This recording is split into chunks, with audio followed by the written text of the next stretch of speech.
Thank you, and good afternoon to all of the future generation of leaders, technocrats, as I might call it, and the future of India.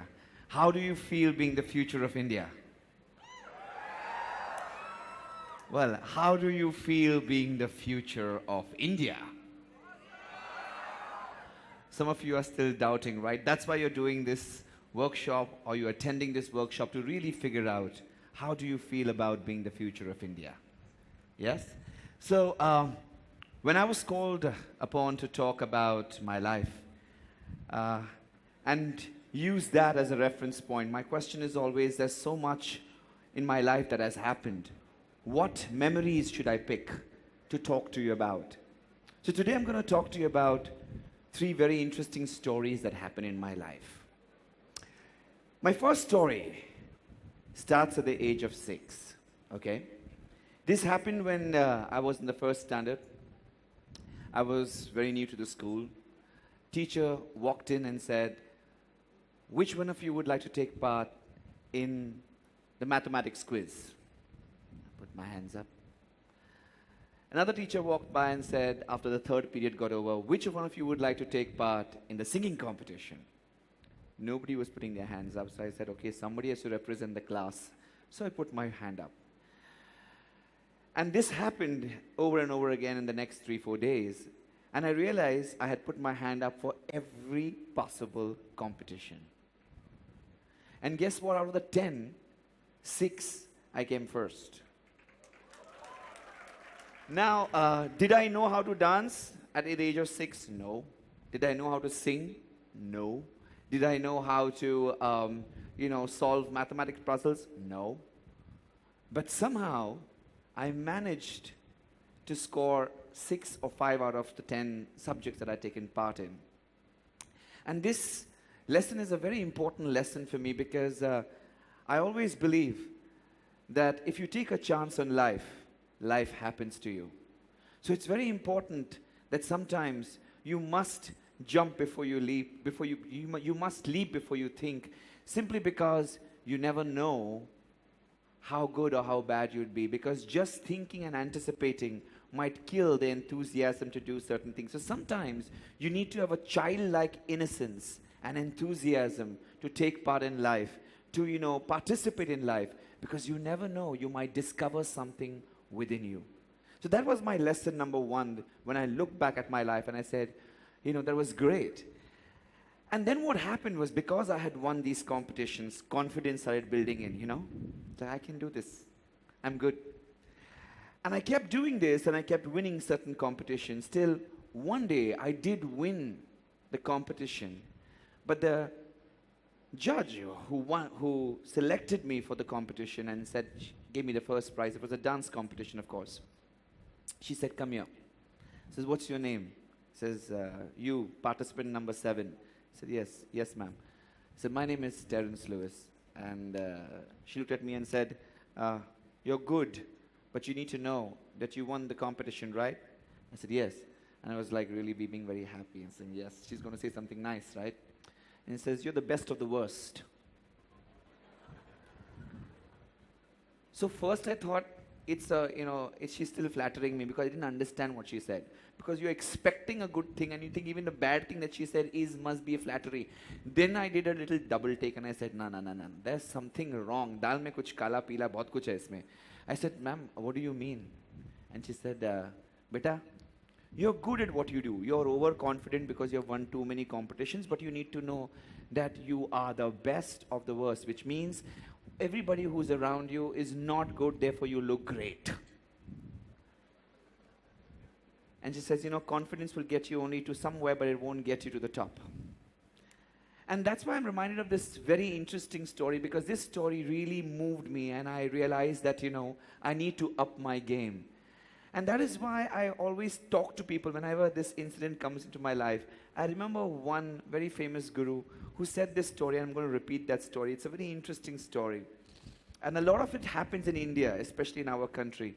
But the times have changed, and I want to warn you that this story will probably help you take away any kind of illusion that confidence only works. So here's that story. This is my story number 2. There was a bull and a pheasant. Okay? There was a bull and a pheasant who were friends. Now the pheasant is a very large bird.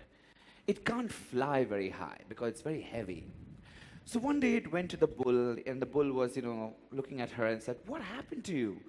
"Nothing, it's just that, I'm getting old, and I look at the other birds, and I look at how high they fly at the branches of the tree, and I feel I wish I could fly that high."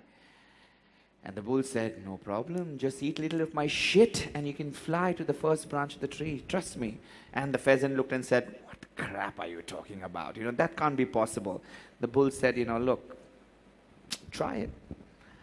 The pheasant thought for herself and said, why not, Tried everything, why not try this shit? Bullshit, So, she tried the shit. And lo and behold, the next morning she was in the first branch of the tree. She was very excited, very happy. She thanked the bull. A few days later, the desire again came in, and she said, if the first branch of the tree can be achieved, why not the third? So she went to the bull and said, "Listen, I really want to try to the third branch of the tree." The bull said, "Very simple, eat more of my shit." So the pheasant thought for itself, but it said, one time lucky, what's the harm? Let's try it again. So she tried again.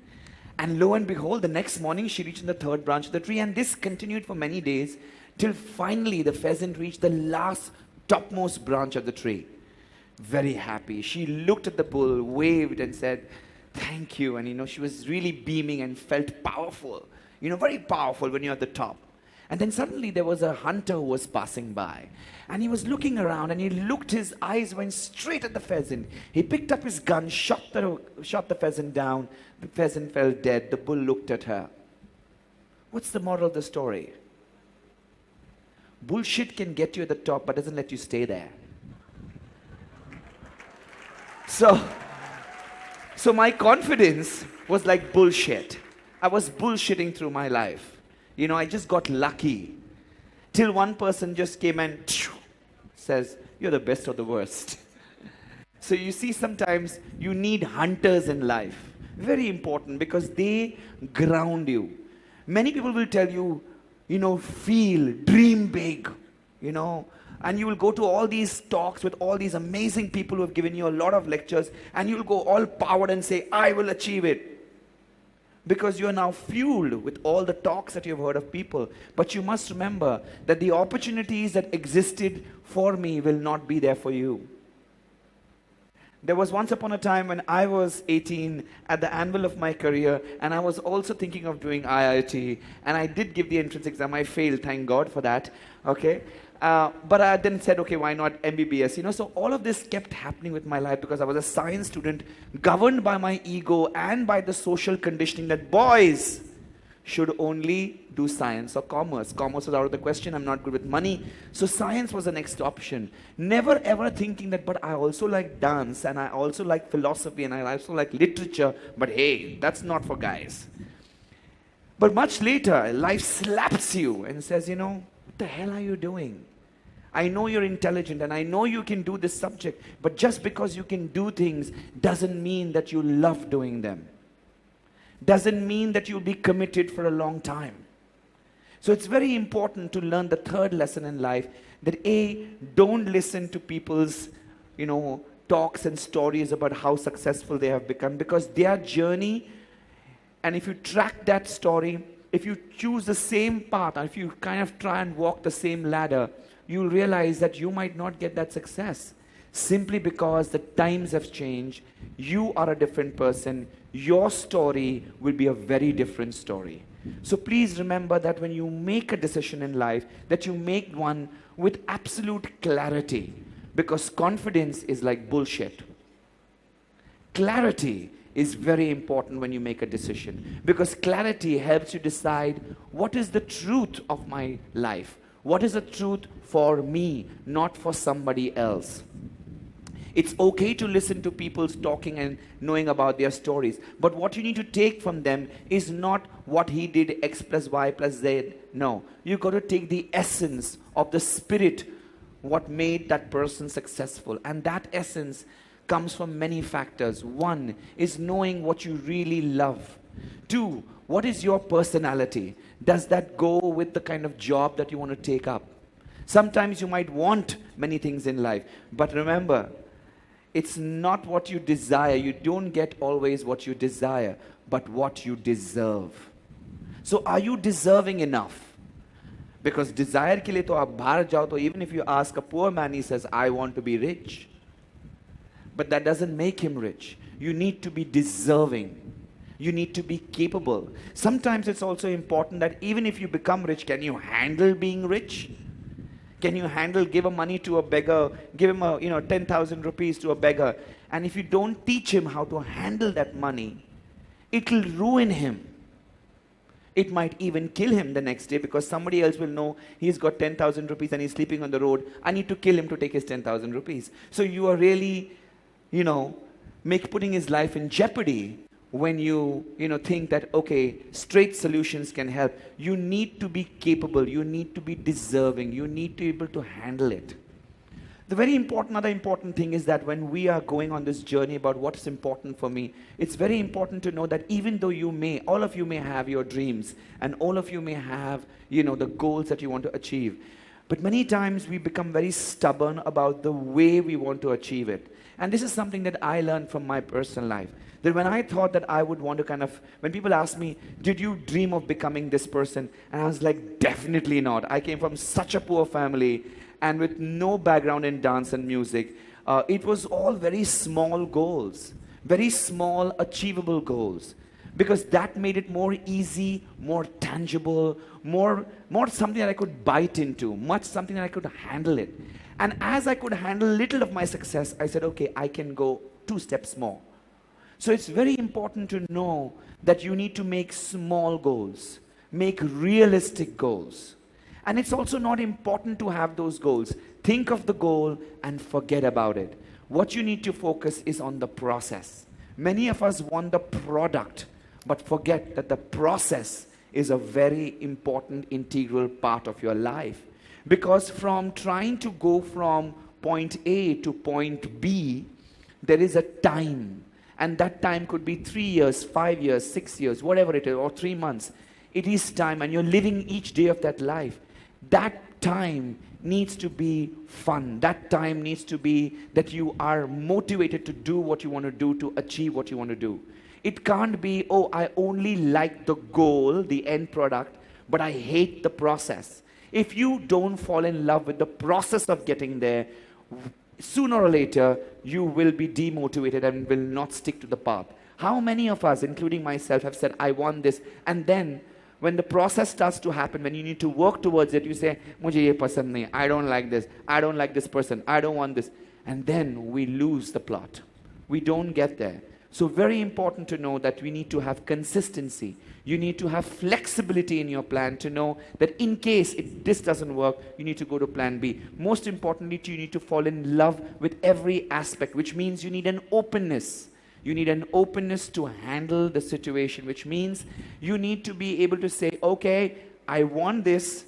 I don't know how to get there. I'm going to learn. I am not going to come with my ego and my prejudice and my fear and my inhibitions. I'm going to overpower them. I'm going to embrace this process. I'm going to fall in love with everything that this process requires me to get there. Only then will the whole process of getting there become enjoyable. Only then will you not focus whether it's 3 years or 5 years or 3 months or 10 months, because the process has made you such a live, throbbing human being. And it's not always about going from A to Z, because in your professional life you may want to go from A to Z, but there's also a personal life that is also happening at the same time.